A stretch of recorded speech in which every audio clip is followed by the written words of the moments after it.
Hey y'all, welcome to Gadfly, the podcast about third parties, French candidates, and just generally weird American electoral history. I'm Dusty Wilson. I'm Una O'Leary. And we're gonna dive straight in because, oh lordy Lou, if you're watching the last episode and this one back to back, you need a palate cleanser. You need a chill goddamn time. Ooh, are we doing a self-care episode? No, I'm sorry, we're not.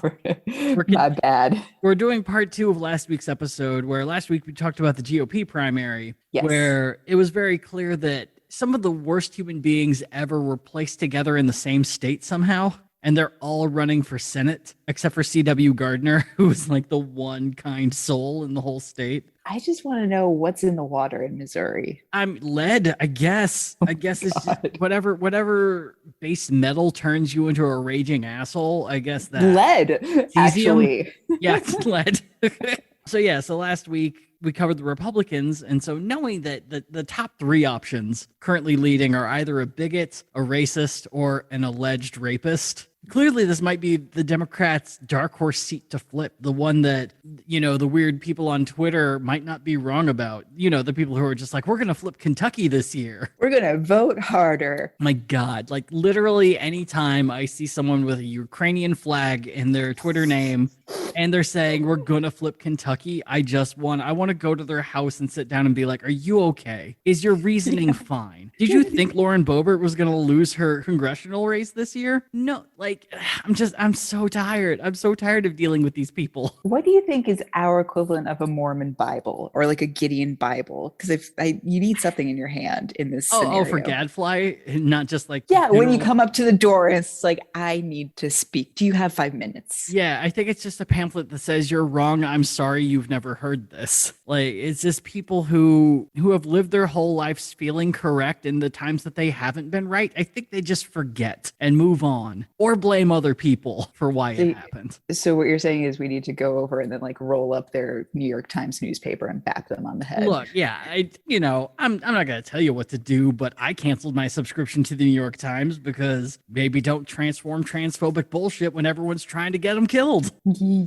Yep. It's some simple shit. And yeah, it's been a rough week to read what liberals have to say and, consistently getting the feeling of just like, well, if you'd have voted for Hillary in 2016, things would be different. And it's like, yeah, that's how history works. If something different happens, it changes. We're living now. I don't know how to fix this for you. Oh. Yeah, like, I don't know, if Mitt Romney won in 2004, yeah, it'd be different now.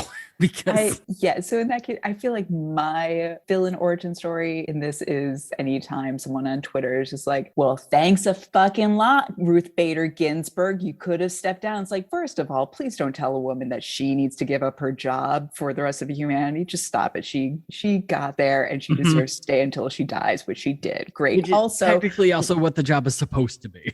Yes. Yeah. She should be allowed. Yeah. Also, yeah, we had an open vacancy in the Supreme Court during Obama. How well did that go? Yeah, very excellent point. Which does remind me, I think it's, this is slightly a page less than I usually write. So I think we could take a moment to congratulate Joe Biden on potentially the worst deal ever, where in Kentucky, there is a federal judge that has indicated that she would like to step down, but will only step down if a conservative justice replaces her. That's not how this works. Yeah, you're right. And so typically what a president is supposed to do is consult the party-aligned congressmen and senators and state row officers of the state to be like, hey guys, let's figure out who we're going to nominate to replace this seat. It's the gentlemanly thing to do. And so Joe knows this empty seat is going to be coming, whether this person, eventually we all die. It is how it is. And if you're considering retirement, it's not the best of sign that your life is going to keep going. Sure. And so that's typically what you do. So you'd go talk to Andy Beshear and John Yarmouth to figure out who it's going to be. Instead,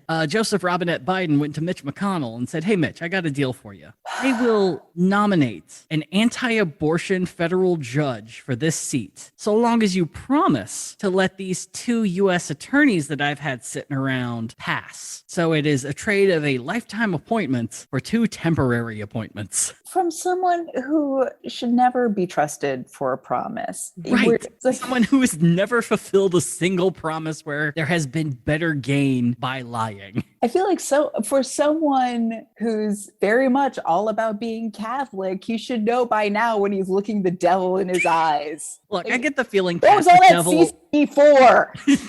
I get the feeling Catholic devil and evangelical devil aren't on the same playing field. They're definitely not. Look, I mean, we are not batting at 100, guys. It's been a while since I've read Milton, but that's kind of the feeling I get. So this is the world that we're entering. This is the Democrat world as of right now. As we move on to part 2 of the Missouri Senate race, where we are looking at the 11 people running for the Democratic primary for Senate. And Una, we are looking at all of them because, typically, some don't, but the typical rule is I want to look at all polls, but I'm going to kick out any polls that are funded by a certain candidate or by a special interest group. Sure. I want that pure uncut cocaine of a poll. I want something that's just like people calling and just seeing what the fuck happens. Raw data. Yeah, just let the data falls where the hell it wants. And we've only had one of those so far for the Democrats in Missouri. We've had a ton for the Republicans because, everyone wants to know what monster you're going to get. And the one that we've had so far is a poll that is run between May 11th and May 15th of 2022 by Survey USA. And they found out of the 11 Democrats running, the top candidate was winning with 10%, with the second place candidate with 8%. Oh, and 2 tied with third with 3%.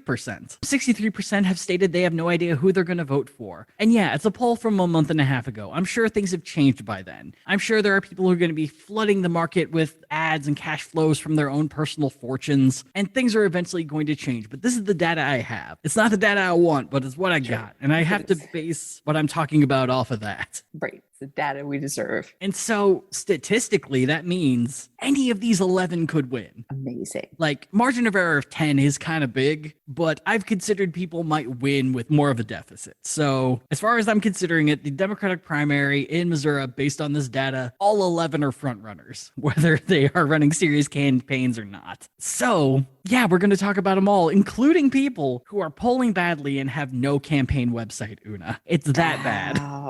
I think we at least need to talk about those people as well, because they might fucking win. Yeah, it's anyone's to win and then immediately lose. Mm-hmm. Yeah. So, Una, buckle in. We're talking about 11 people, some at very breakneck speeds, some not so much. Details are a little lighter this episode because, like I said, I'm cramming 11 people in, and I don't have 3 hours today to talk about this sad, strange race. Yeah, this isn't The Bachelor. We don't have multiple Mondays to go through. Dude, roses are expensive. I don't. Yeah. So, all right, let's get going. Let's start with the people who have no website and are polling badly. And so first we have Clarence Clay Taylor. He's from St. Louis. That's everything. That's all I could find on him. The state has a picture of him. Okay. Proof of life. Yeah, he's at least proof of life. He doesn't have a campaign site, no Twitter, no Facebook, no history of past campaigns, no interviews with the press. Wow. And Survey USA has him polling at 2%. And he still has 2%. Technically, he's in 5th. Oh my God. After Clay, we have a somewhat frequent candidate, a guy named Ron Harris. Now, Ron has run for office so many times that there had to have been something about him. But for the life of me, I couldn't find anything on him except for the races that he previously ran. According to the folks at politics1.com, Ron is a businessman. Don't know what business he runs, but he has it. He's Vincent Adultman.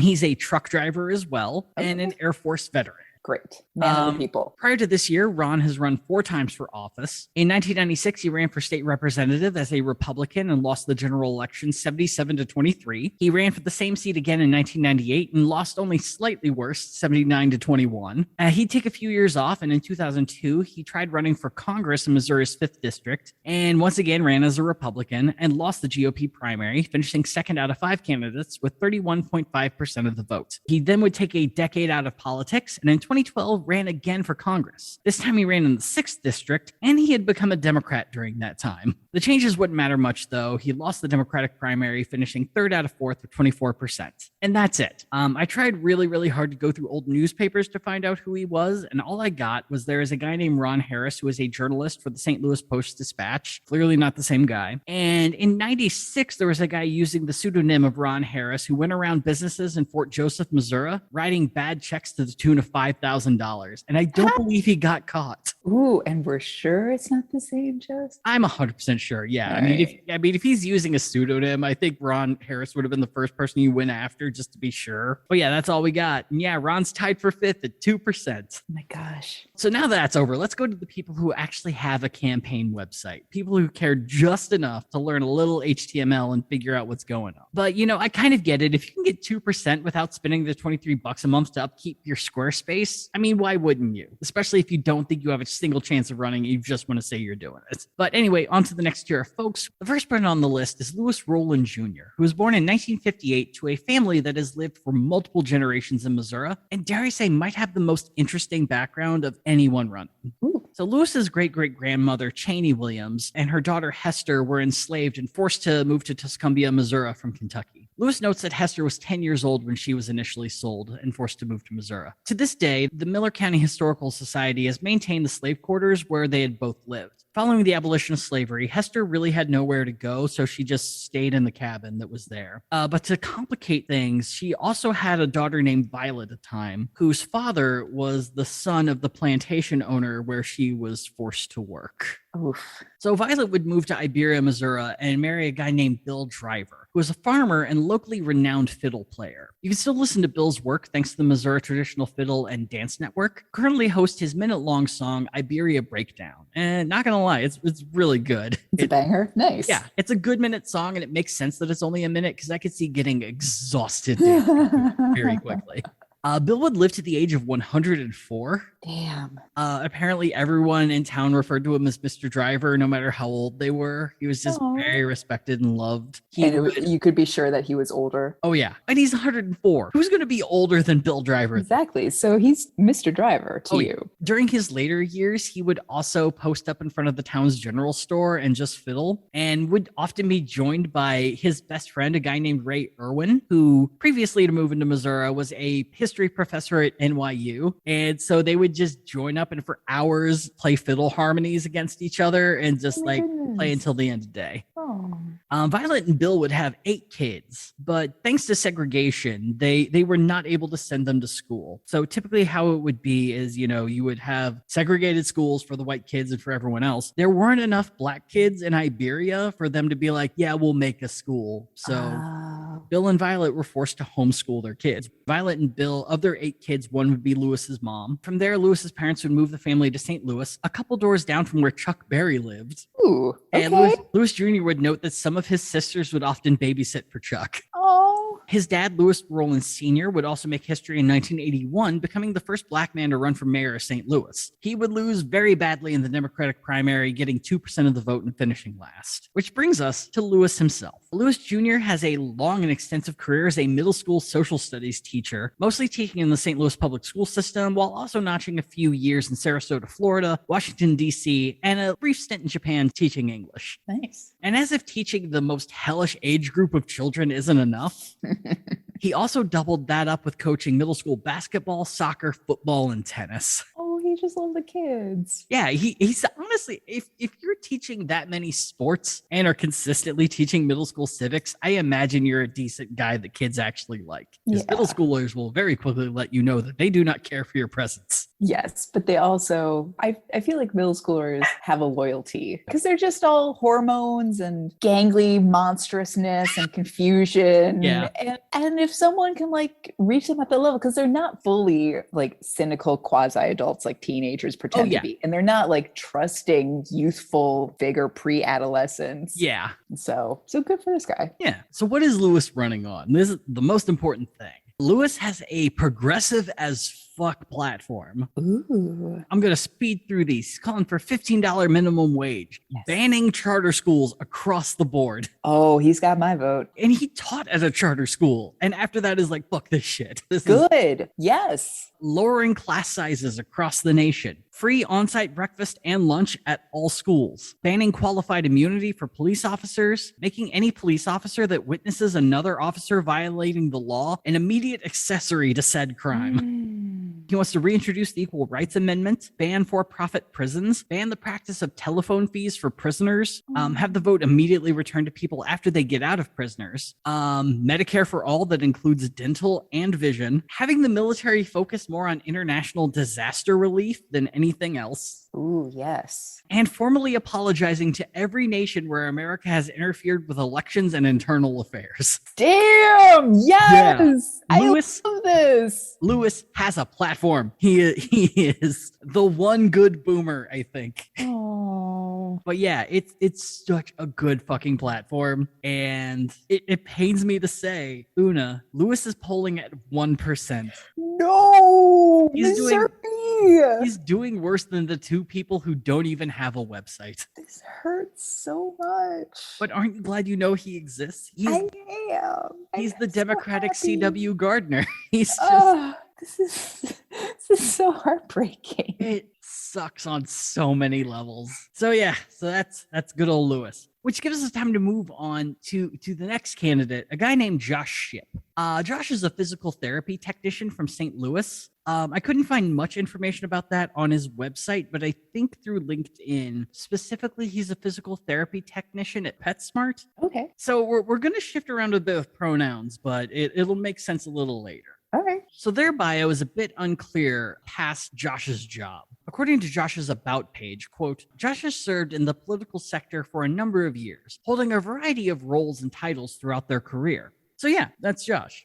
Just going out and doing some jobs, and now here we are. So the rest of their site on Wix is equally unclear. And I know it's Wix because the address is like shipforcongress.wixsite.com/Wix for Congress or Ship for Congress.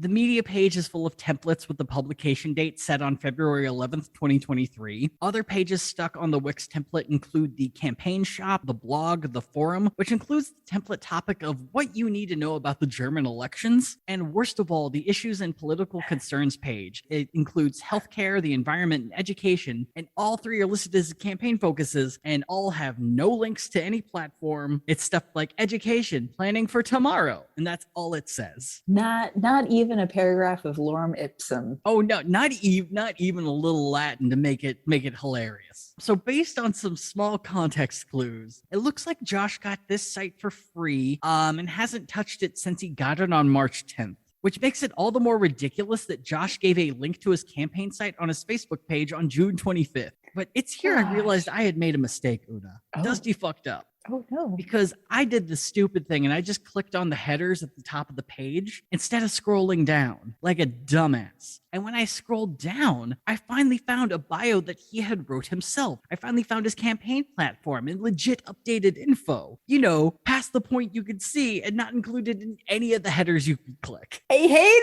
it! So we do, you know, I normally would just be like, you fucked up, Josh. I'm not going to talk about it. But we need to fill the time, so I'm going to talk a little bit. So from here, we can know that Josh was born in St. Louis in 1989, that his pronouns are he, him, and not the template they, them. And he got his master's degree in science from Logan University, which I'm going to be a little petty because he made me look a little too much. Logan University was founded in 2013 as the Logan College of Chiropractic. He's a chiropractor. Not even that. He didn't study chiropractic. He didn't get his doctorate in that. He got his master's degree, and let me get this right, in science. Just general science. Science. Just science. He's a master of science at a Cairo university. Okay. All right, Josh. Yeah. I then made the mistake of clicking on the download CV button that's right under his bio, and a PDF came up. So thank God. Yeah, I didn't get a virus. I didn't get sent to like some shady casino in Macau. You know, a PDF did pop up, and it had a header of 48-point caps lock font that said, "I'm a document." No. And directions on how to upload a PDF. No. Yep. Yeah, Josh, it's so disappointing. Like, you grew up with technology, Josh. You could have gone to fucking Squarespace. They're not even paid content, and it would have been easier than this Wix bullshit. You could have known that you don't really need to have a PDF either. It's fine. Oh, I think it was just the automatic template, and he didn't know how to get rid of it. Oh boy. So we do end up finding Josh's platform underneath all of this. And it's like, it's kind of like if you combined run-on sentences with paragraphs. So it's kind of hard to tell where it ends and where it starts, but here's what I was able to parse. Josh wants to end qualified immunity. He wants to require officers to have to pay for criminal fines instead of police departments or cities. He wants to create cashless bond for nonviolent crimes, to have 2 years of free public college, either at a public university, an HBCU, a minority serving institution, or trade schools. Wants to cancel all student loan debt, pass Medicare for all, use the military to build public infrastructure. He wants to install blind jury trials, which, to my best understanding, is when the jury is just listening to what's happening. You're not seeing who's on trial. The lawyers aren't seeing who the jury is. You're just basing it off of like talking to them, but you're not like seeing who it is. Okay. But my personal favorite, and I copied this verbatim, Josh wants to create a community-based civilian branch of the federal government called the League of Justice. And their whole job is to monitor, survey, and vet police officers, which sounds really unwieldy and already exists, I think, as a community action board. Like, I think some cities are already doing this. They just don't really have any teeth. I mean, I think you're going to run into the same problems that we currently have, because who ends up on these boards? Yeah.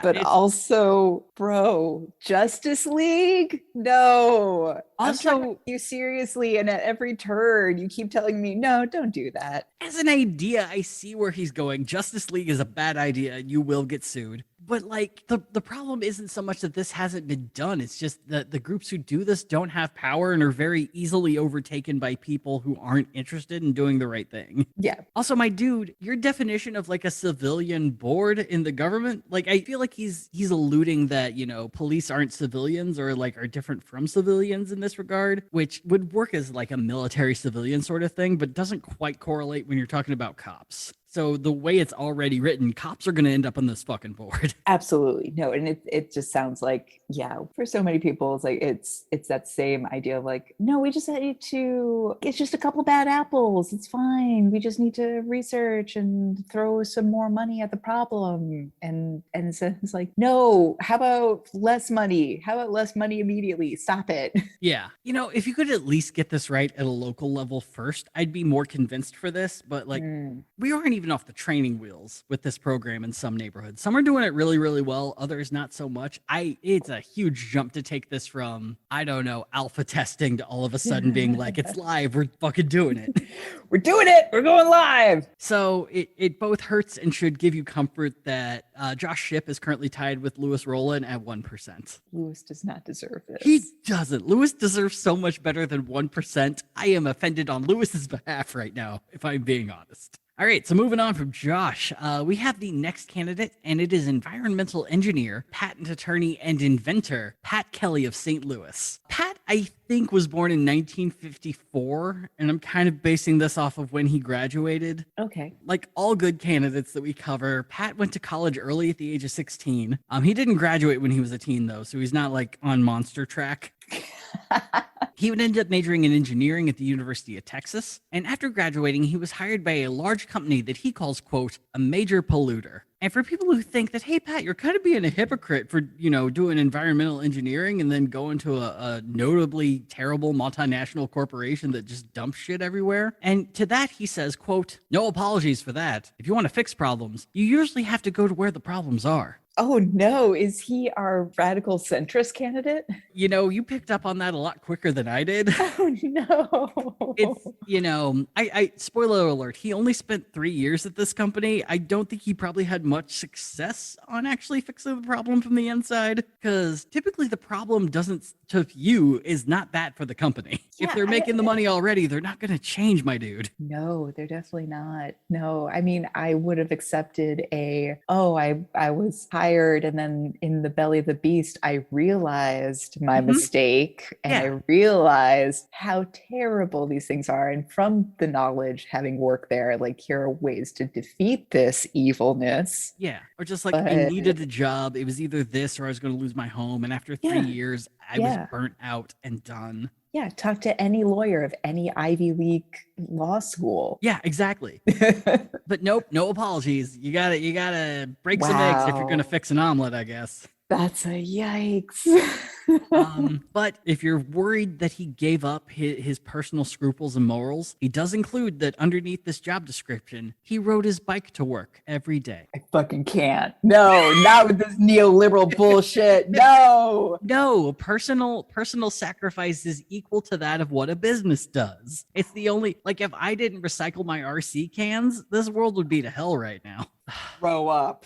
It gets worse. So anyway, in 1978, he ends up leaving that job and decides to go to Harvard to get his law degree, which he does in 1980. He states that he intended to go into environmental law, but found that the only people who were able to make a living doing that were the lawyers who were fighting the EPA and trying to extend deadlines and to postpone any punishments that could happen to these major companies. So not environmental law, just Right. corporate law. Environmental themed law. Yeah. So instead of, I don't know, being the opposite and just being an environmental lawyer fighting this, recognizing that that's the sacrifice, my bro. yeah, he went into patent law and gave up on environmentalism. Wow. I mean, gave up is mean. We'll get back. But yeah, he quit trying to fix it, I think is the best way to put it. Yeah, because he's got to have cable. Out of your mind? It's new and I want it. I want to watch all 17 cable channels and I don't give a shit what I have to do. Do I have to give up on my morals? Done. I'll get it for ESPN and HBO. What do you think Sunshine and Rainbows are going to pay for this Peter Gabriel CD? Man, the EPA has already made the Cuyahoga quit burning. What's left to do? They've got it under control. I'm glad you're hating this guy as much as I do, because I thought I was being really petty by this point. Because typically with the GOP side, I was just like swimming in bullshit. And at this point, it's like, what fun is there going to be on this side? What sort of bullshit are we going to come across? And Pat Kelly answered the call very quickly. No, I love someone who can just quickly point out the lack of moral character that is radical centrism. But he rode his bike and he decided not to be a bad lawyer, just a dull one. Just a lawyer. Yeah. And he makes a really big point where it's like, I've never sued anyone. My whole thing is like maneuvering through legal documents for inventors and getting their stuff online, which, yeah, people need that. But, you know, backing away from your life's mission to be like, it's fine because I don't sue anyone. It's fine. I ride my bike to work. You're correct. Some neoliberal bullshit. For the past 42 years, Pat has worked as a patent attorney for inventors that focus on environmental research and medical breakthroughs. Pat even began funding a startup that was working to create a vaccine to fight pathogens that go after the mucous membranes. He doesn't name the company, which, you know, never really bodes well if you're not willing to brag about what it is. Well, no, because they're trying to get a patent. You don't want people sniffing around. I swear to God, if it's pets.com, I am going to drive to Missouri. So anyway, it's now 2022, and Pat says, quote, I began to think of how to apply my legal, scientific, engineering, and inventing skills and use that to make politics better. And now I'm trying to put those ideas into play in the 2022 race for an open U.S. Senate seat here in Missouri. So if backing away from everything difficult is your plan...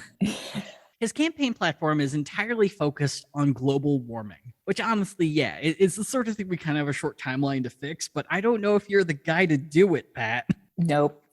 And there's no patent to fix that, dude. You know, after reading his website, I'm even more convinced he is the last person who should be considering himself on the front line of this issue. I'm also getting big, has been asked by his wife repeatedly to come to parent-teacher conferences or get involved in the PTA, and instead is now running for U.S. Congress. Yeah, you know, my wife, he tells everyone that it's because his wife was telling him to get out of the house.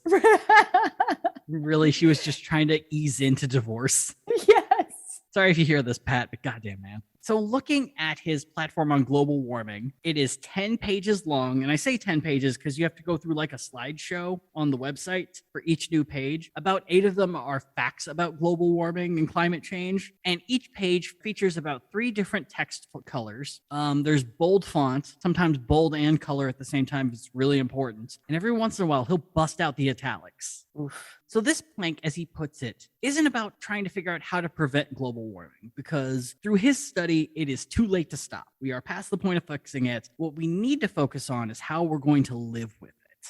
Oh, which, you know, Pat, I kind of can't argue that right now. If there is a timeline, it's real slim. So the one thing that he says that we have to do before we can even start planning on how we're going to fix this is we have to come to a leadership consensus as to what is happening. we don't have that kind of time. We've been trying to do that for 40 years.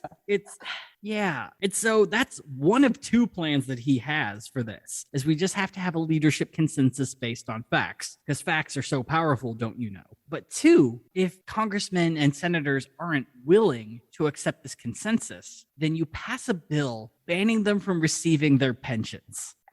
I mean, good luck, first of all. He says exactly the same thing after he proposes that. He's like, I know this won't pass. But, Una, don't you know, when you introduce legislation like this, it scares people. And his whole idea is that if I introduce this, it'll at least scare them into deciding to come to a consensus. Admittedly, this guy absolutely does sound like a Democrat, but I don't mean that in a complimentary way. This is the most neoliberal set of ideas I think I've ever seen in my life. Just this idea that, oh, facts are important and we can use legislation to intimidate that we never intend to pass, and we'll say out loud we never intend to pass, and yet it's still spooky. Yeah, while the rest of us 40 and under club are like, can we get rid of the filibuster, please? Sir, please. Like, no. Yeah. Jim Jordan's going to see this because he'll be like, yeah, man, this is 3 spooky 5 me. I can't deal with this. And then it gets worse because Pat doesn't just want to fix climate change, or at least make people admit that it's happening and then question marks. He has a tiny little section for how to deal with Roe being dissolved. Oh, no. What does this guy have to say about it? Step 1, ask Republicans to tolerate a transition period to adapt to the decision. And 2, allow every state to hold a referendum on abortion rights in November of 2022, where not each state decides legality, each county decides legality. This man wants to introduce not just states' rights, county rights. And I might add, this is an idea that he will not even be in the government to introduce. On the one hand, I love it from a purely chaotic perspective. Yeah. I feel like if I want a Gen Zer to take that response and just I don't know, do something on TikTok with it. I don't know. Yeah. Whatever they do. Spam things with the BTS fan cams. But yes. Just bullying counties. Yeah. Or just being bring it down to very individual levels of just every person now has to make a referendum personally on their and then go. Yeah. You want it? We can go there. But the first part is just wow, Vichy France, chill the fuck out. Yeah, it's the base of almost all of his platforms are ask for permission, please. Yes. But I will say the thing I love too about making this a county issue is that if one of the big fears of where we're going is balkanization, where each state suddenly has to become its own nation, we make it each county, we're going to turn into just city states and fascist wastelands. That just pushes it forward. I like the accidental nihilism of that.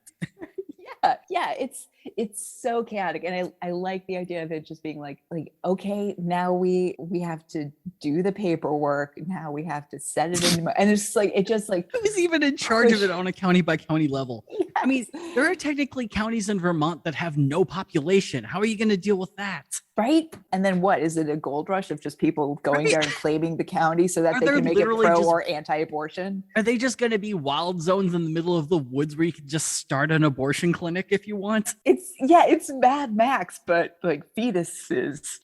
Yeah, so that's Pat Kelly. He's polling at 2%, Una. Yeah, give me back Lewis. That's why I started with Lewis. I figured we'd start good and then dive into this centrist bullshit. But Una, if you don't have enough centrism and dudes with the last name Kelly, let me introduce you to the next guy, Jewel Kelly. Jewel is a real estate agent, Air Force veteran from the town of Festus. He was originally born in Chicago, raised in the central Illinois city of Rantoul, joined the Air Force 2 months after 9/11, moved to Missouri after 10 years of service, and then got his master's in legal studies from Washington University, which I didn't have time to look up because legal studies feels different than law. It is, and I think it's for paralegals, basically. Oh, like okay, it's a way to kind of fast track into getting a good paralegal job. That makes sense. Okay. Okay. Way better than Masters of Science. Let's just put it that way. From a Cairo University, yeah. Yes. So he ended up not becoming a paralegal. He went into real estate and he started an agency with his wife, Karen, which they still run to this day. Jewel is running as a moderate, but has an interestingly progressive addition to his campaign site, where technically it addresses the grief and trauma that has compounded in America since 2020. The problem, though, is it doesn't exactly do it in a coherent way. It doesn't have much respect for time. Okay, so the section deals with the 4 stages of grief: shock, anger, depression, and acceptance. I want to say there's 7, but he knocked it down to 4. I thought there were 5. There might have been 5. I should have looked this up. I was under time constraints. It's a holiday. Yeah. We're doing this on our day off. I had to shoot fireworks into an eagle. What do you want? Yeah.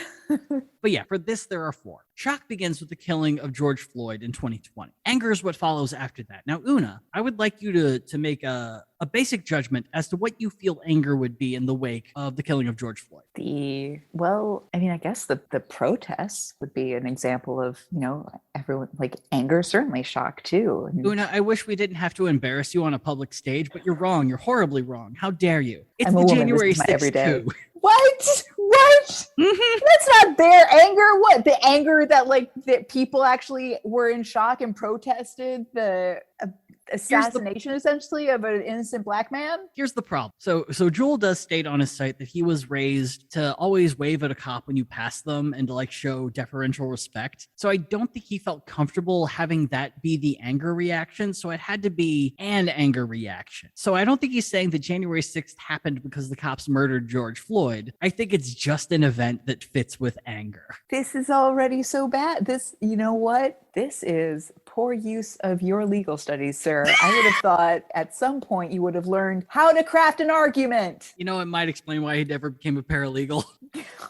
So after anger, as we all know, comes depression. Now, Una, after the coup attempt, what would depression be? I don't know, Dusty. It's just been my everyday. That's fair. I can't pinpoint. The mistake you've made in this deductive reasoning is you didn't go back in time enough, because depression is the COVID pandemic. No, but that came before the anger. Yep. This is time's a flat circle in this example.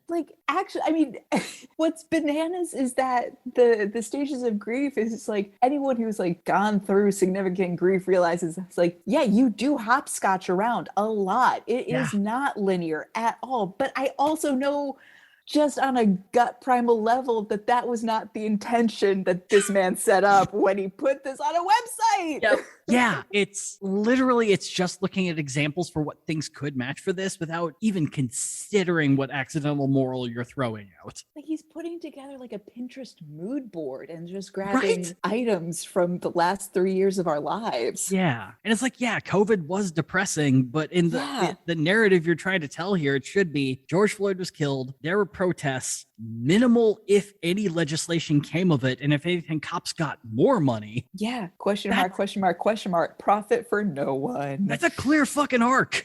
But then we have to end with acceptance. No, we don't. And he has this quote: "Rather than grieve alone in fear and silence, millions of Americans accepted the fact that nothing is going to change unless we organize and unless we act." I don't think we got to that point yet. No. Because in the wake of George Floyd, we did organize and we did act. Nothing happened. I would have appreciated a more jingoistic isn't the right word, but certainly more summer blockbuster kind of ending where it's just the last one's acceptance. But I'm not going to settle for acceptance of the current so norm. good. That would have been good. That would have worked. Oh, we need to make you a liberal political consultant. You could make bank and hide. Yes, I would have fed red meat to the masses of somewhat centrist liberals, and I would have walked away with my $1 million. Oh God, that would have been really good. But no, this is where we are, and so we have to ask ask, what sort of action is Jewel calling for in his policies? And I don't know.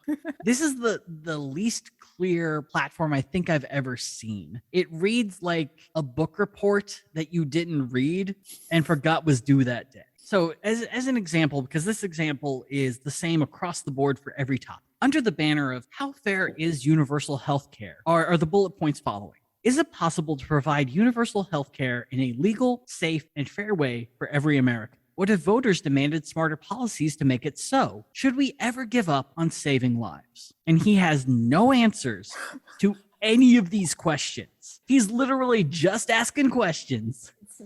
I'm just asking the question.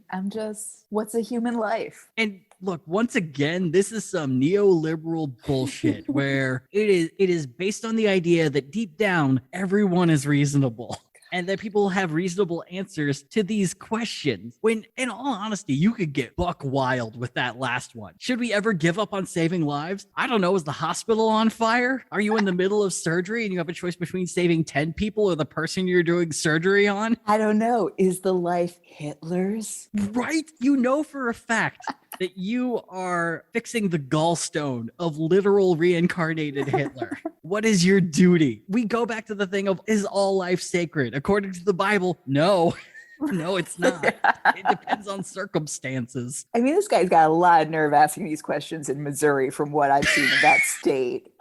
Yeah, 100%. It's this moderate bullshit of just like, we're living in a post-rational world. No one's pretending the West Wing was accurate anymore. You know, Martin Sheen world was great for that world. And then 9/11 happened. We all have to move on. That was the shock, and we're all still in anger mode. You know, I still blame Jimmy Smits for his presidential run after Martin Sheen. That's clearly ruined everything. It's completely unreal and unreasonable, but it's cool we have two dudes with a last name Kelly who are both centrists with no ideas. Amazing. And just like Pat Kelly, he's polling at 2%. Ugh. Finally, in the category of has a website not polling great, we have Gina Ross of Platte City. Gina is originally from Minneapolis, Minnesota, and she is just swimming in degrees in education. I'm going to be a dick and I'm going to put an asterisk after that.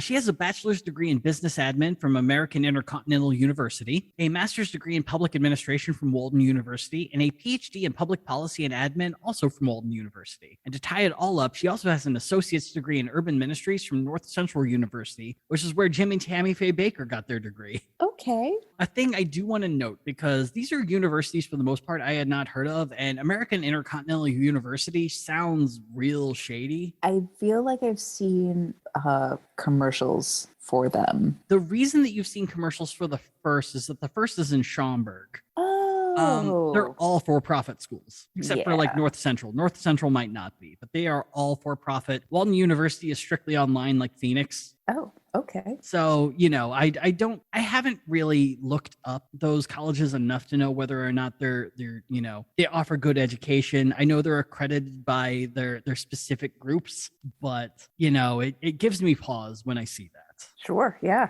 But those degrees have given her the authority to be an associate professor of business at Kansas City, Kansas Community College, and as an adjunct instructor at Baker University. So clearly she knows what she's doing. And, you know, if these particular degrees are what is needed to get there, then so be it. Certainly, man. It is hard enough to get a teaching job anywhere. So more power to her. Agreed. Also in her backstory, in the year 2008, she would end up leaving Minneapolis. It kind of sounds like her husband was very abusive and terrible. So she took her 3 kids and just left for Missouri. Good for you, girl. Her husband was essentially like, you're never going to make it without me. And then she, you know, got 4 degrees and 2 professor jobs and is doing just fine. Is a doctor. So suck on this, dude. Yeah. So on top of all that, Gina also ran for Congress in Missouri's 6th district in 2020. She'd win the Democratic primary, 33% of the vote against 4 of the candidates, and faced off against 10-term incumbent Republican Sam Graves. And during the campaign, Gina got COVID. Oh no, Gina! She was hospitalized for 9 days. Holy shit. Yep. This happened during the primary, and after which she was just like, if I live, then God clearly has a plan for me to stay in this race. Oh. So she did, won the primary, and then got crushed by Sam Graves 67-31. Oof. Gina states that losing that badly, and kind of based off of what she was saying, the fact that she didn't get any support from the state or national Democrats because it, was a seat that was solidly Republican. Why would you help? She decided after that she wasn't going to run for politics ever again. But after January 6th, she felt compelled to run again, this time for a higher office. All right. As for policy, we have Medicare for all that includes dental coverage. Declare pharmaceutical companies to be operating as a monopoly and lower drug prices. I think I might have read this wrong, but I think she also wants to include pharmacies as well, to include like CVS and Walgreens and Duane Reade as running a monopoly and forcing out smaller organizations. She wants to pass the Veterans and Consumers Fair Credit Act, which simply would cap interest rate on consumer credit at 36%, which still seems very high. The fact that it could be higher is terrifying. Yes. Wait, interest rates for what? Loans or? I think everything. Oh, all right. Yeah, whether it's credit cards or loans or whatever. Okay. So it'd probably be a good way to stop payday loan lenders and things like that. But 36 is still very goddamn high. Yep. She would like background checks and waiting periods on all gun sales. And her more unique idea is that, when you buy food or products, it's going to have like a country of origin label. And for some products, it has a state of origin label. Okay. She would like a county of origin label. Oh, yeah. Why? Just to kind of boost local agriculture, to like build name, things like that. Just, nice. This is the county in Idaho where potatoes are good. Yeah. Or this is where my Washington cherries came from. Exactly. Yeah. It's, build up Door County, Wisconsin, motherfucker. Yeah. Why not? Okay. And time for the refrain. The verse. Gina is polling at 2%. All right. But hey, good news. It means that we finally level up to the mid-tier candidates. These are folks who have a website and they're polling in the middle. So not great, but not front runners. And typically this category is reserved for folks who are polling between 5 or 15%, maybe higher if there aren't a ton of candidates. But for Missouri Democrats, this means the candidates are polling at 3%. My God. So first on the list is Carla Coffee Wright, Coffee being her nickname. Ooh. She is a businesswoman from St. Louis. Her campaign bio is a bit low on details, so I had to use an atypical source for her, not one I would usually use as a primary, because it's really clear she wrote it. It's her IMDb page.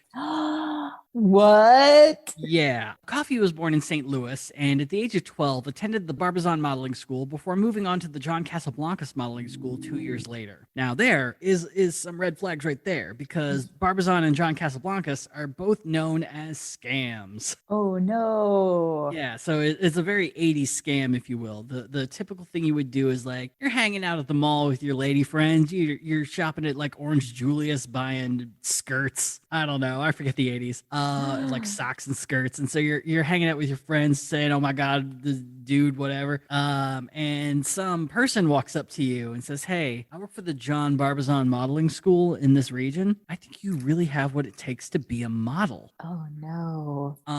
And thankfully it's not that scam where it's just like, I have a pickup truck in an alley where no one knows. Yeah. Let's take some pictures. This is more along the lines of like promising huge success to young impressionable women based on past success of people that had actually been to your modeling school. Legit models actually came out of Barbizon and John Casablancas at one point, but what they started doing is franchising across the country. So you would have all these local affiliates who their only job was to find women at malls and convince them to pay for these overpriced classes with no guarantee of success. Yikes.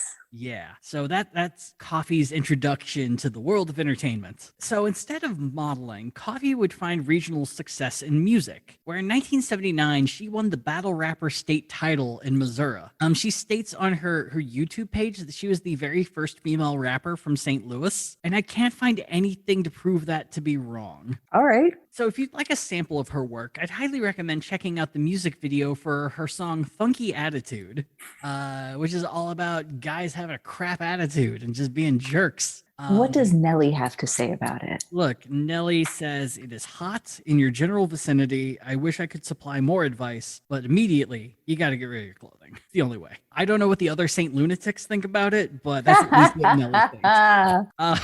It's a great reference, goddammit. But yeah, and so I watched this video for Funky Attitude, and I'm not one to be a good judge of 80s hip hop or rap or anything like that. I could maybe talk a bit about modern, but that's about it. But I go into it expecting, some Will Smith kind of dull nonsense. And Mhm. like she has a really interesting flow that I wasn't expecting. It's just like a Ooh. little off the beat, but still works. It's Ooh. very clear that she's using her own voice for this and isn't emulating anyone. Okay. And I mean, the song's like a 6 out of 10. It's not great, but it's definitely its own thing. And she directed the music video as well. Oh, okay, coffee. Yeah, so it's not terrible, not a classic, but nowhere near the sort of abysmal stuff that you would usually see out of the period.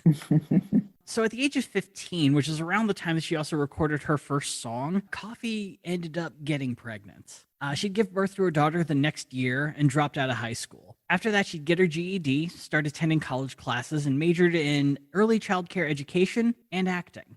She took acting roles in local productions, began publishing her own poetry, did some local modeling, a few pageants here and there, and worked as a childcare worker at a local orphanage. And after graduating, Coffee got to face the creative nightmare that we all have. Do you want to eat or do you want to do what you love? Oh, yikes. And for a Do little you, bit, do you want to go into environmental law or patent law? yeah, and so Coffee did the sensible thing for a little bit because she has a daughter. She's a single mom with a daughter. It's a lot of pressure. So she worked as a flight attendant for a little bit. She worked at an insurance agency for a while, but she just couldn't get rid of that desire to act and see if she could really push it all the way. So she grabbed her daughter and moved to Los Angeles. Okay. So this was around 1988, and most of her work from 88 to 98 was extra work in the background. But by 1995, she finally got her first speaking role. The movie was Caged Heat 3000, a futuristic take on the women in prison genre from the 70s, but set in the future. Ooh, okay. It's definitely one of those things where it's like if you're walking through Blockbuster or Family Video and you see the cover and you're like my age at the time, you're just like, oh, I shouldn't look at that, but I wanna. I'm 12 and I want to look at that. And if you're like a grown man, you're like, I shouldn't be looking at that, and I'll rent it when everyone leaves. Oh my gosh.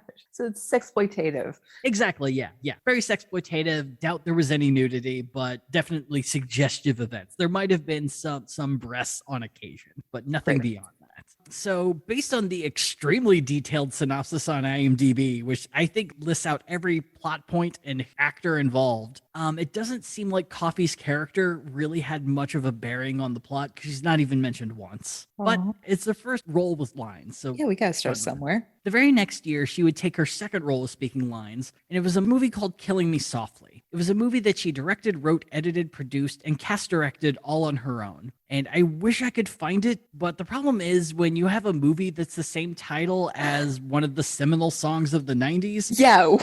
the One Fugees of- will kind of ensure you can never find it.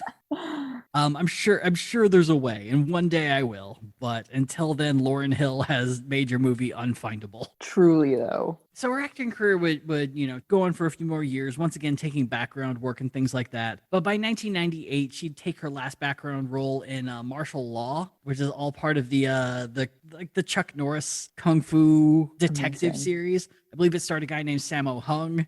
He was a detective. He did the Kung Fu. He was a larger man of health and just like beat up people with camera edits. It was great. But that's the last role it seems like she ever took. And she would end up moving back to St. Louis. While she was in LA, she would meet her husband, have a son, so her whole family goes back to St. Louis, where she ends up founding the St. Louis Inner City Cultural Center Enterprise, or SLICE for short. It was designed to be a hub for theater, film, and the arts. It would host a Juneteenth festival for a couple of years.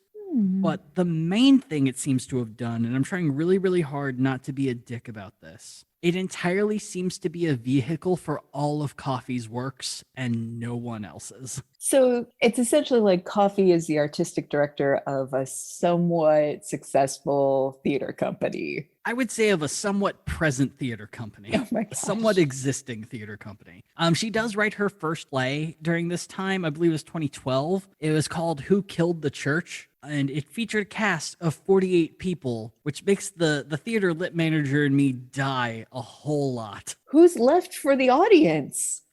That is bigger than most black boxes in Chicago. Yes. it's an unreasonable request, and I don't know where you're going to produce it, where you can actually fit everyone without them killing each other. But it appears as though she had an audition call for it in 2012, but based on the website never updating, it seems like it never got past the audition phase. On the Slice website, you also have the book of poetry that Coffee wrote for sale. You have the video for Funky Attitude. It's just everything Coffee did and literally nothing else anyone ever did. Amazing. So anyway, Coffee ran for office for the first time in 2018, challenging Senator Claire McCaskill in the Dem Senate primary. And Coffee finished second out of 7 people, which sounds good, but it means she only got 7% of the vote. But look, she might be self-promoting nonstop. Her bio might have, I don't know, a multitude of exaggerations in it. But you got to promote. You got to do what you can to get people interested. I get it. But really, we got to see what your policies are. We got to see what you stand for. And this includes guaranteed work for anyone who wants it, with a living wage for all of those jobs, which is it's something I've been really, really interested in learning about, sort of like a public works project. Yeah. Where if you just desperately need work, the county could be like, okay, you're fixing potholes today, or you're planting trees, or you're cleaning up garbage, and you're doing so at a living wage. And every fast food restaurant loses their goddamn mind because they're not paying a living wage. Nope. But yeah, that's on them. It's an idea I've been really intrigued about. She would also like a Marshall Plan for redline neighborhoods. No details beyond that, but I like the spirit of it. Free public college, amnesty and release of all nonviolent offenders who are currently in prison, decriminalization of weed, which blows my mind that it's not full tilt legalization, but she wants to set term limits of 12 years for both congressmen and senators, a maximum cap on campaign spending, which I love that idea. Yeah. Like if you had a maximum cap of $1 million, like I feel like France and Britain have that. Ooh. I'd be really interested to see what people would do with their money if that was the most they could spend. Yes, get creative. She wants to abolish the Electoral College and is the only Senate candidate in Missouri in support of reparations. All right. So yeah, not a bad platform. No.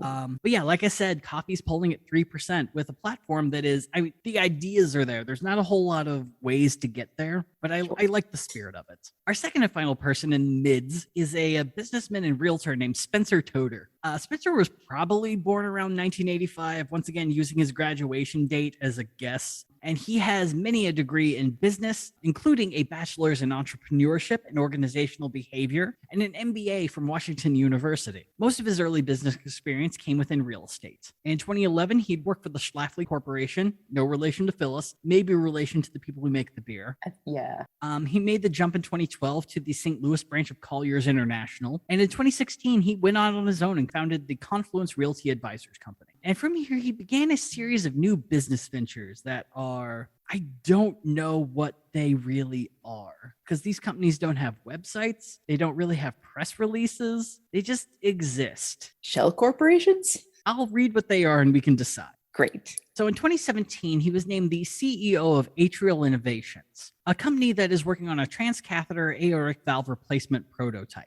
I don't know what it is or what the plan is beyond that, but I do know that since 2017, it doesn't seem like they've finished the prototype, that it's just kind of been there. But like I said, there's no website, there's no press releases. It's just kind of there. Yeah. All right. And then there's a company he founded in 2021, Constituent Connection. This company doesn't even have a description on LinkedIn as to what it is. I tried to track down online. There's a company called Constituent Connect that's kind of similar, where they're like, hey, we'll help you figure out donor lists and connect you to all these people who can give you money. But it's technically based in Tempe, Arizona, and is founded by a company that creates websites by proxy for people. So I have no clue if they're related to Spencer whatsoever, if it's just some weird project someone did. Essentially what I'm saying is the guy has 3 companies, 2 of which are just in the ether. And non-related, I will quote Lacey Mosley from Scam Goddess, if you're a serial entrepreneur, that's a fancy way of saying con artist. Yep. Unaffiliated to what we're talking about here. Just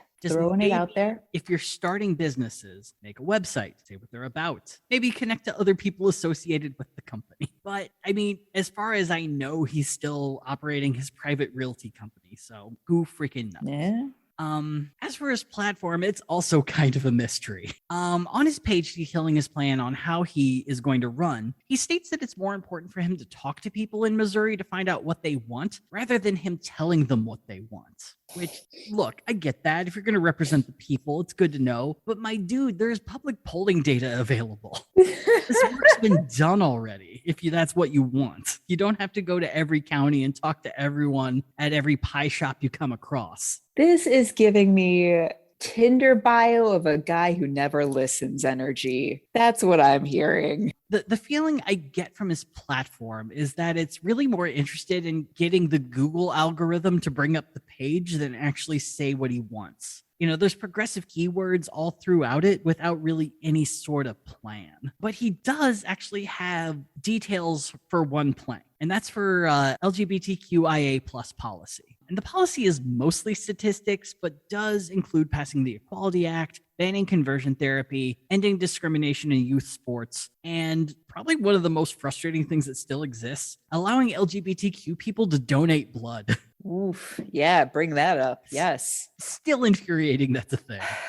And also, he states that if Medicare for All is passed, there should be a guarantee for gender affirming care to be a part of that. The frustrating thing, though, is that he uses Medicare for All and universal health care as interchangeable phrases. Oh, no. Which they're not. I mean, it's very much the square rectangle thing where, like, you know, every square is a rectangle, but not every rectangle is a square. It's like Medicare for All is a version of universal health care. Like, you can have other plans for it, my dude, but, like, be clear. If you want Medicare for All, just say that's what you want. Now's not the time to be lazy. Yeah, and so we already have these two weird things, like a mystery platform, businesses that don't really go anywhere. But then there's the final thing that really set me off to be like, okay, I'm going to be a jerk to Spencer. He's polling at 3%, or is he? Spencer has enough money to run an internal poll.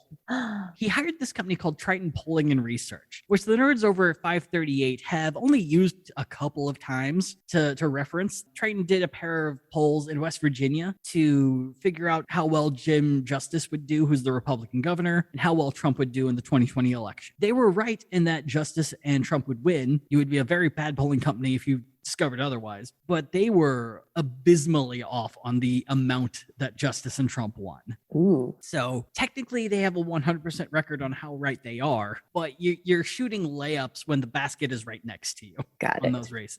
And you're doing it once. Exactly. So the folks at 538 are like, we're not going to give these guys an F. It's a C or a D. Like, they haven't done enough. We don't really know, but we're not giving them that good of a passing grade. Mm-hmm. And Spencer hires these guys. Great. So this time around, the good folks of Triton found that 3% that Survey USA got, a polling group that 538 gives an A rating across the board as one of the best in the country, was way off. Spencer actually has 24% support, which would give him the statistical lead in the race. This is just gross. Keeping with the Tinder analogies, like, so he's 5'10", but 6 foot on Twitter. It's like, again, like, Spencer. Yeah, I own this tiger that I'm laying on.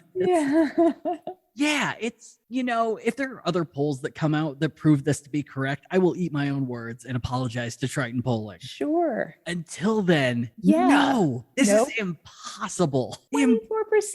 Like, they had to have paid very, very well. And it doesn't help that I cannot find the poll that Triton did to verify this information or to see what questions they were asking people. But no, Spencer, you paid for this. As far as this is not defamation, because I thoroughly believe that you paid for this poll to come out how you wanted. You couldn't outright say you were winning and had the most, but this is nonsense. This is, the poll questions are, is Spencer the great or the greatest candidate running? We asked people if they have heard of the name Spencer. 24% said yes. So looking good. Yeah. So if I have any advice for Mr. Toter, my slight elder or slight younger. Yeah, he's slightly younger. For this youthful indiscretion, Spence, describe what your companies are, give them a website, clear up your platform, and just maybe I'll believe it if you produce a poll that is wildly inaccurate. Until then, good day, sir.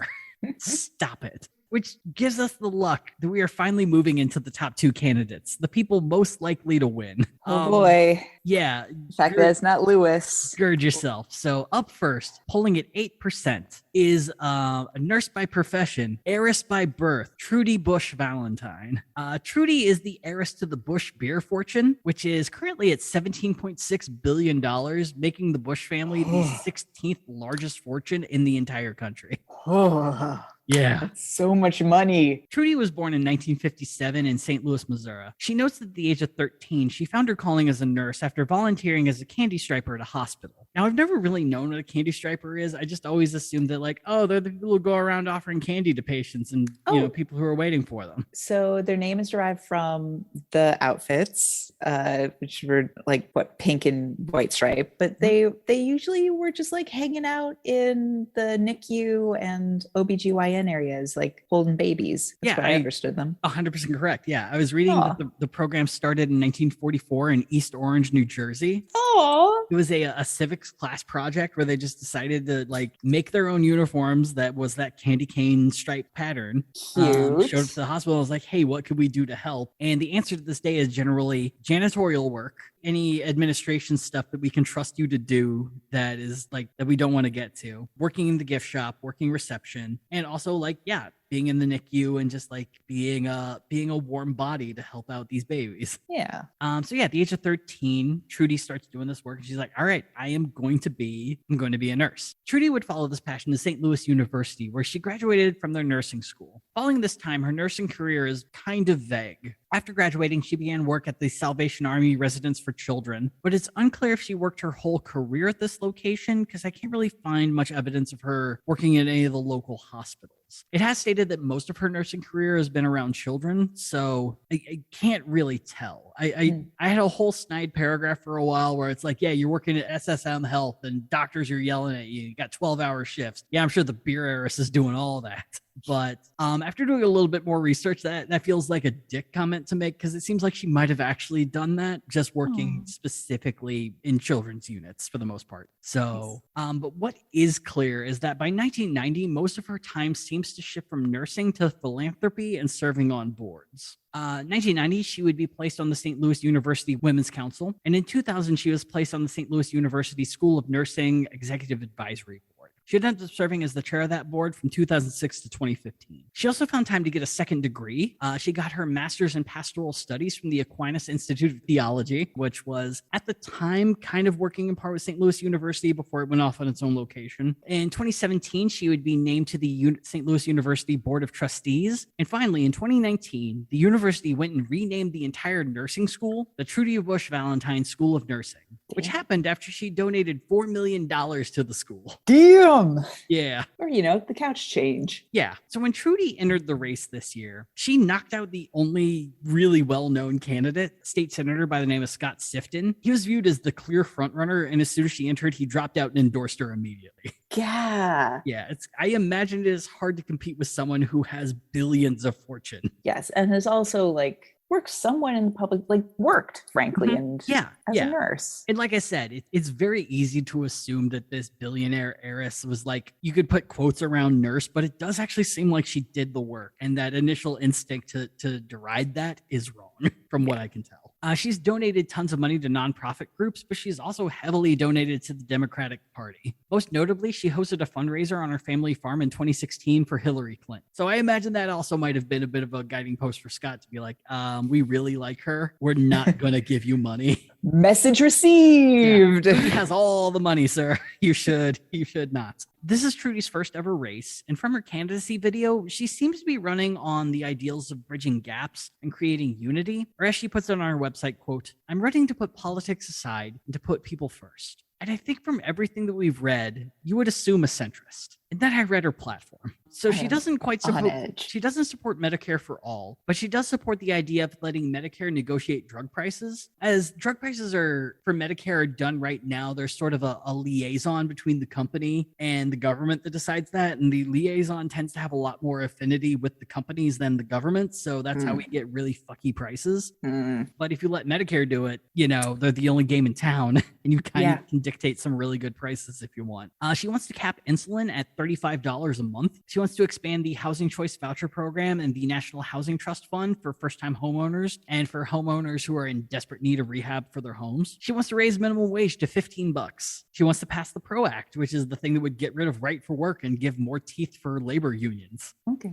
She wants to expand in-home and community-based services for elders under Medicaid. So this is something a lot of people don't know. So in-home care and sort of long care services that people have towards the end of their lives, your typical insurance doesn't cover it. You have to get a very specific, extremely expensive form of insurance to cover that, making it literally impossible for most people to be able to afford that care. So families go into immense debt just to make sure that their family have a place to live. And by forcing Medicare or Medicaid to take that up, which makes sense, would reduce the cost drastically and allow people to actually be able to live with dignity towards the end of their lives. Okay.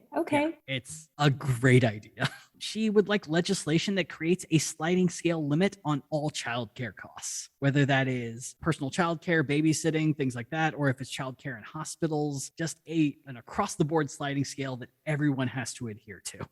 And finally, 2 years of free universal pre-K. So a lot of her platform is very much focused on children's services and health. She wants very much a focus on middle class, which is more the centrist stuff. Yeah. But the fact that some of these are fairly progressive and some of them are, just typical middle class stuff. She's fitting somewhere between liberal and progressive. And I'm a lot more impressed than what I was expecting. Yes. A handful of them, I was just like, okay, it can go farther. But the fact that she's also, like you said, like thinking about insurance for home care and end-of-life services that is not covered by insurance. I had no idea. So like finding all these things of like, oh, you found a blind spot of mine. Great. And the fact that you are maybe pro-labor. Yeah, that's a really good sign. Yeah.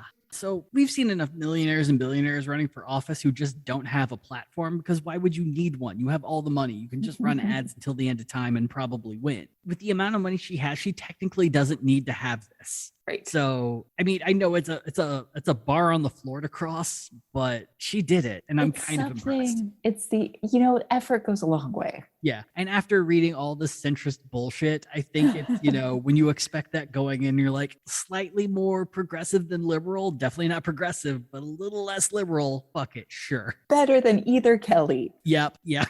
God damn it. And finally, we have our front runner after all that, a guy polling a mighty 10%. And the only candidate who has his own wiki page.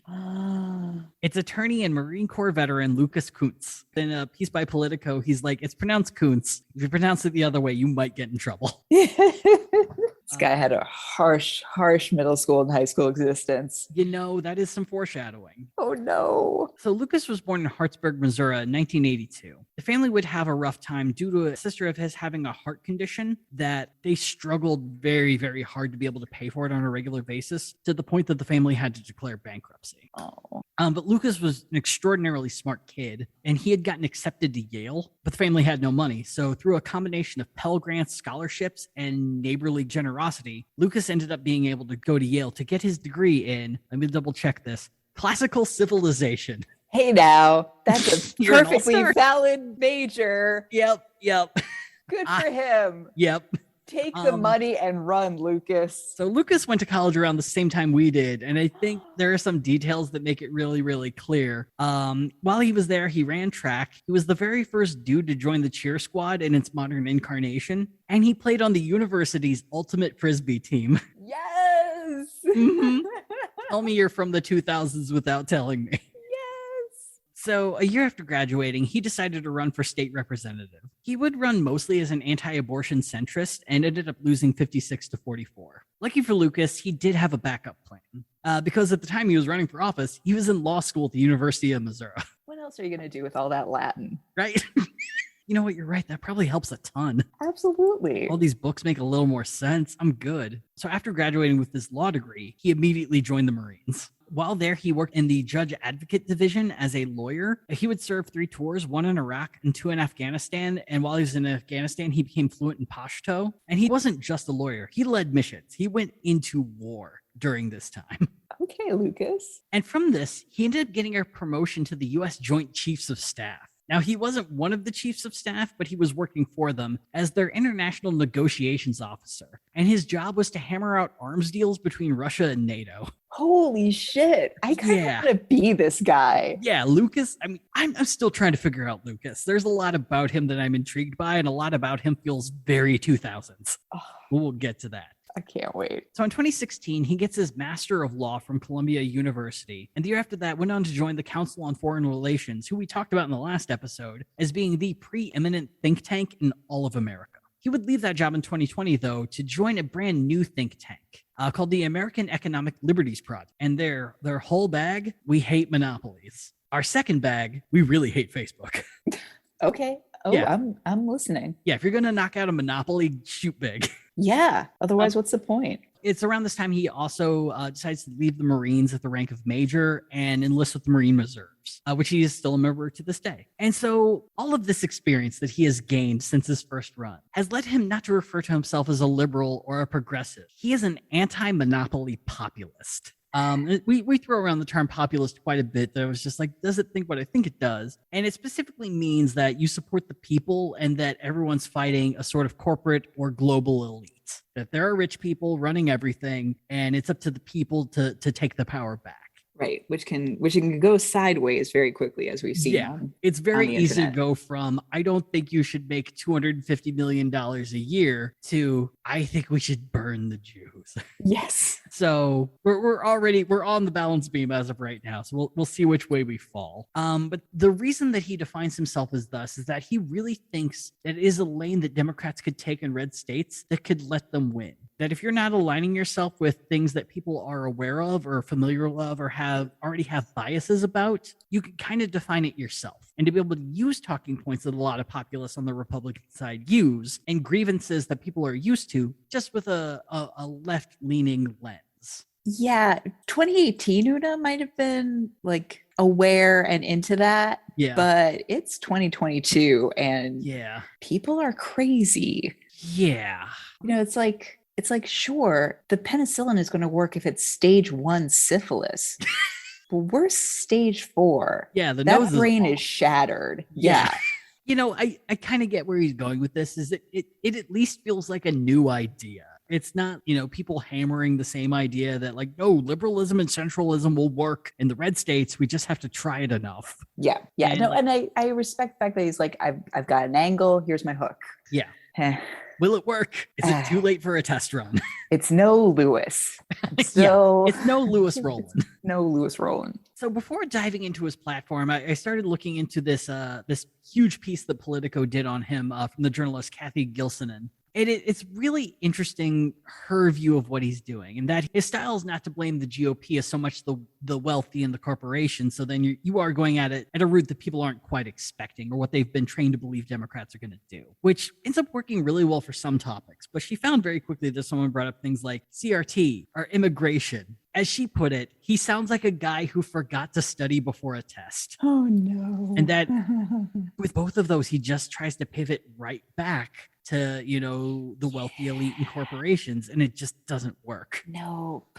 But hey, what is his platform? The common thread that I found is that the newspaper that reviewed his campaign when he was 24 was that we can't really pin down what he is, and Politico can't either. It's kind of a mishmash all around. So for one, he wants to break up all monopolies, be a trust buster. And he doesn't specifically name the companies, but he makes it very clear who he's alluding to. And this includes Google. There's a seed company called Corteva that he wants to get rid of because they essentially run all the corn seed in America, and all the pharmaceutical companies, just break them all up. And he states that any politician who refuses to do this is actively committing treason. I mean, good luck. Michael Flynn had a position in the Trump administration, and sure, fine, but we just don't seem to care unless it's like a 24 rerun about terrorists in that regard. Honestly, call me when Meta's on trial for being a monopoly.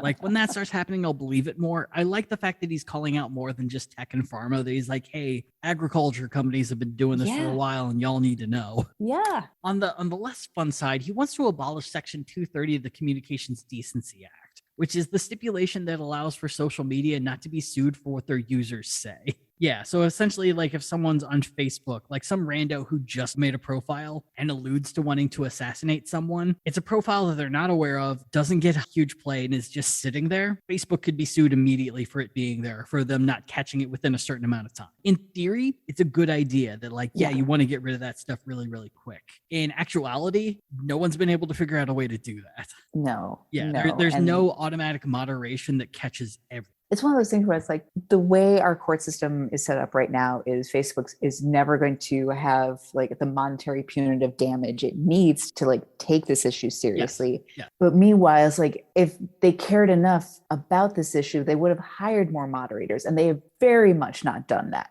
Yeah. Very, very much not done that. Like, if anything, it's like these poor moderators, like yeah, the ones who exist are going through hell. Do something that enables the moderators to like go on strike and ask for better wage conditions. And well, if there's anything I learned from my brief years in the tech world, companies are so desperate to automate this work. They want to believe that there is a better way to do things than like the human eye check. And for so many things, that doesn't exist. Nope. Like we might get to a point where that happens, but that's probably decades out. And like say, with how quickly human language and slang evolves, you know, you're gonna have to change definitions on stuff really quickly. You could type in groomer as a word for people to check out to be like, okay, this is probably going to be associated with, you know, calls to kill trans people. It's also going to knock out like dog salons. Right. And if anything, it's like it's the dog salon owners who are going to be like, I just had my page getting taken down. But meanwhile, someone who's like sending death threats to a Michigan rep for being a groomer is like, it's still going on. So please just... It's one of those quote unquote common sense solutions that is anything but. It's right. Also, what is the name of this bill again? The clean... It is Section 230 of the Communications Decency Act, which was back from the 2000s. I thought it would have something to do with the fact of like, I don't know, allowing users of social media, in particular TikTok, to actually say the words like sex and not have to like mask it as segs. Can't have that. Well, yeah, and even with that, that's going to fall under the whole thing of just like, are you 18 to enter this state? And if someone lies, you're held account for that, even though there's legal precedent that you're not. It's a click. Yeah. Oh, boy. Yeah. So it's a real hazardous thing to start to unravel if you want to get rid of that. But yeah, he wants to do it so you can yell at companies all you want, so that Twitter can't delete your profile if you say something bad about Jack or Elon. I guess. I feel like I don't know. Yeah. I don't feel... Yeah, it's a bad idea from the left and the right. It's just not a great bill to begin with, but we also... New York Times should have used this example. Jesus Christ. If only they'd take my calls. Onto maybe a weird one. Lucas would like to ban foreign ownership of all American farmland. So essentially what's going on with this, or at least the reasonable basis, is that you know how BlackRock's going around buying all the homes? Yeah. In Missouri, there are two companies that Lucas names, one based out of China, one based out of Brazil, that is doing the same thing with farmland, just buying up farms that have gone bust and just collecting land. Whoa. And so a lot of people are getting freaked out that this is just turning into corporate farming and will lead to small family farms not being able to compete. So I would be very nervous on how that bill is written. A lot of ways it could go wrong. Yeah. It's probably a great thing to say if you're, I don't know, an anti-monopoly populist, but again, that balance beam, you can easily go into some like rapidly like jingoistic, anti-Asian rhetoric. I mean, a very simple example, there's a dude named Eric Carlson who won the GOP primary in Illinois' 1st district. He's definitely going to lose. He's in a district that Bobby Rush has held since the beginning of time. Jesse Jackson's son won the Democratic primary. It's like he has no chance in hell. He was also arrested for 3 counts of sexual assault during the 1995 St. Patrick's Day parade on the South Side. Oh my God. Yep. A more Cook County sentence has yet to be uttered. Yeah, he has a whole plank on his platform about wrongful convictions. Just okay. since 95. But he has a whole plank where he's just like, any Chinese nationals should be banned from America. Yeah, like any foreign company should not be able to operate in America. And like that's where it goes. Yeah. Like, you know, and like you said, if this was like 2018 or even goddamn 1998, where a sense of reasonableness could exist, maybe that bill would make sense. But it's very clear how something like that could set a precedent and run completely haywire. He wants to ban corporate-run political action committees. I'm fine with that. All right, fine. He wants to outlaw war profiteering, and specifically by that, he means he wants to make lobbying by weapons companies illegal. Yeah, okay. Yeah, and you immediately go to jail if you're caught doing it or accepting visitors. He wants to legalize weed because 2000s. $15 minimum wage. Paid family, medical, and sick leave for all workers. Wants to pass the Equality Act, and he wants to ban conversion therapy. Okay, great. Yeah. Good. Yeah. So yeah, those are the 11 people, Una. Oh my God. And yeah, we really have no clue who's going to win, but enough of a miracle could happen that if people get a distaste for Hartzler, Schmidt, or Greitens, any of these people could become a wild card and win. I am surprised Lucas is doing better than the Bush heiress. You know, me too. I think it might just be because she announced her candidacy a few weeks before the poll was taken. So that might be part of it. Like I said, I would not be surprised if since then she has been flooding the airwaves with all of her money. Because Sure. a guy like Lucas Kuntz, he's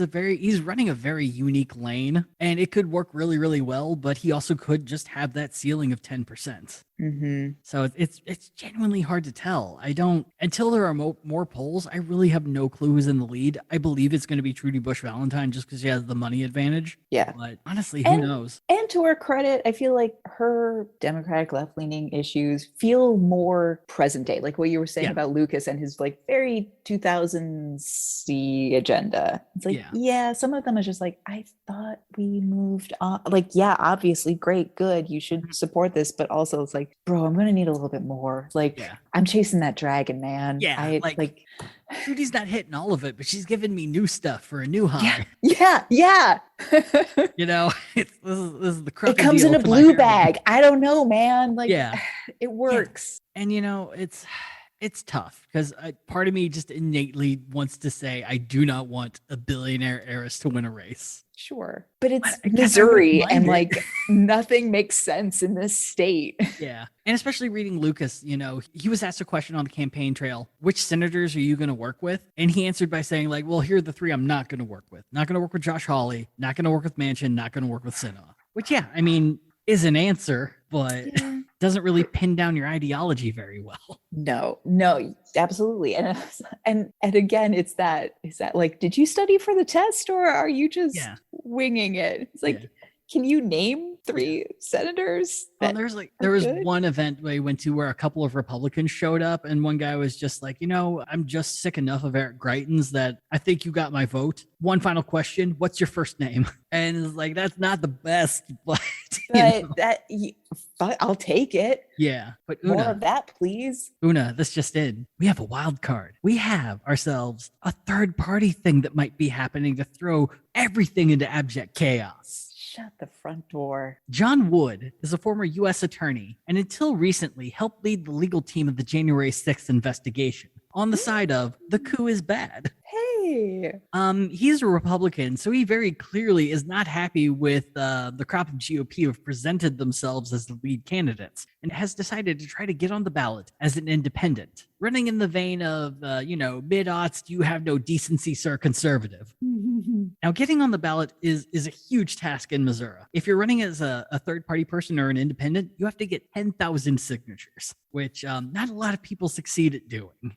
It's a lot of signatures. And he has until August 1st to do it. So he might get those, but let's just assume he does. His whole plan is to specifically go after anti-Greitens Republicans, independents, and moderate Democrats to win the seat. Because he's not just doing this to be a spoiler. He's doing this to win. You know what? Good for him. Again, Missouri is so weird. Like the fact that they have elected people like Greitens this far. Mm-hmm. I don't trust them. I don't trust them as far as I can throw them. So yeah, send in Wood. Yeah. And, the thing that gives me pause is that the history of anti-Trump candidates who have run seems to have a very minimal appetite and doesn't really seem to affect things that much. Yeah. Just looking at, the people who ran against Trump in the primaries in 2020 did not do good. Like Jeb. Remember Yeah. Jeb? Oh, Jeb. Poor Jeb. I'm thinking like Bill Weld or Joe Walsh, people that no one remembers. Who? Exactly. Poor Bill. Bill Weld's like amnesia personified. I think we've talked about him at least in 20 different episodes. Still barely remember anything he's ever done. Don't remember that at all. He was the governor of Massachusetts. He made the Libertarian Party super mad because he was the vice presidential nominee. Okay. He has opinions, I think. I don't know. He's like a vacuum of charisma. But yeah. Yeah, anti-Trump candidates have not had a very good track record when they're either running against a Trumpist or a fascist or are running as like a semi-spoiler. It just hasn't worked yet. It might with John Wood. I really don't know. I've never seen him speak. He doesn't have a platform or a website yet. He's focused on signatures, and if he gets them, mazel. Yep, cool. But it's a long way of saying, I mean, flipping Missouri isn't that out of the question. And I would feel more comfort if the other party had a clear front runner and that, more than half had more than 3% support. But I guess it's a long way of saying, man, Lewis, this is your time. Come on, Lewis, we need you. Treat the state like a middle school classroom. Take no guff. Nope. Teach them a good lesson about civics or history and, teach everyone teamwork, like basketball teamwork or soccer teamwork. If you could teach soccer in America, I think that speaks volumes. So, yeah, I guess, that brings us to our delightful segment that we love and care about so much. Una, fuck, marry, banish. Fuck, marry, banish. Yes. Okay. I have been thinking about it. I think I would fuck Lewis because it's like, something about being arms negotiator between NATO and Russia. Wait, no, that's Lucas. Yeah, Lucas. Yeah. Okay. This guy. Oh, yeah, I thought you said Lewis. Sorry. Oh, no, Lucas. Yeah. So it just seems like, he'd be a good one night stand material. Yeah. I mean, I can send you a picture. He's a good millennial hunk. I mean, yeah. Okay. Even better. He's got that real world handsomeness. Ooh, this is doing it for me. Yeah. Okay. So solid. Obviously Mary Lewis. Oh my God. Yeah. Great with kids and just an all around fabulous person. Yes. And then I would banish either of the Kellys, either of them. It doesn't even matter. Man, I think this might be the first where we have different answers across the board. Ooh, I love it. Give me yours. All right. I think I would fuck Lewis. I think just because I like his ideas. He seems really, really fun, but I don't know how he wouldn't be marriage material. I don't know. I think I'm at the point in my life where I could use a little financial security. I think I'd marry Trudy. Sure. Yeah. I could use a sugar mama. Absolutely. You deserve. And I think I would specifically ban Pat Kelly just because at least with Jewel, I feel like he's trying. I feel like there's a good heart behind these malformed ideas. Pat has his ideas and they're bad, and he's had them since the 80s. And you know what? I can't be around someone who can't choose a font color and be consistent. Unless you're writing, you top it 2. You can't use 3. If you have 3, you need like you need a doctor's note. Yeah. Doctor's note, or I keep wanting to say a compass, or like the thing on maps that they're on charts that dictate. Oh, a legend. Yes. Yeah, I need a legend. I need to know what each of them means. I don't have the time to parse out that orange is something serious, purple is something detailed, bold is extra serious, italics is, pertinent. I don't know. Yeah. I don't have time for that, Pat. I don't. Go back to the patent office. I don't care. Love it. But patent on those fonts. This has been fun. I mean, it's at least been less doom feelings from the last one. Yes. I do want to shout out real quick. CW Gardner, who we gushed over the last episode, retweeted a quote from us. And he knows of us. He clearly listened to the episode. Stop. Well, from your fans, CW, please keep listening. I have said we don't do endorsements, but the quote that you used where I said, without hyperbole, CW deserves to win this race more than any candidate on either side. That does sound like an endorsement. So look, if you decide your lieutenant governor is Lewis Rowland Jr., you got yourself a stew going right there. People of Missouri deserve. I was debating which song to end us out on. I think we could just close things out playing Iberia Breakdown, played by Bill Driver on fiddle, and as the Missouri Traditional Fiddle and Dance Network say, probably R.P. Christensen on piano. Yay! Yay! Yeah, thank you all for joining us this week. We'll see you next time talking about Pope stuff on Gadfly. Yes. I got nothing. It's been a week.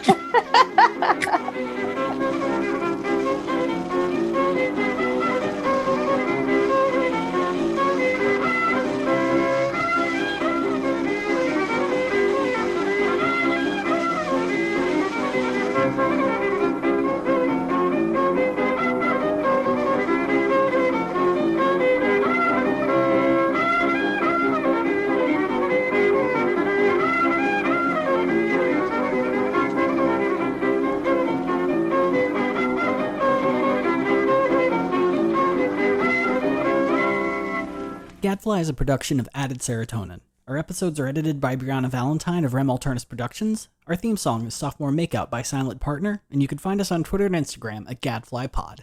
Ready to level up your cosplay game? Check out the Geek Forge on Etsy. With a variety of props to give your photos that extra spark, you'll find just what you need.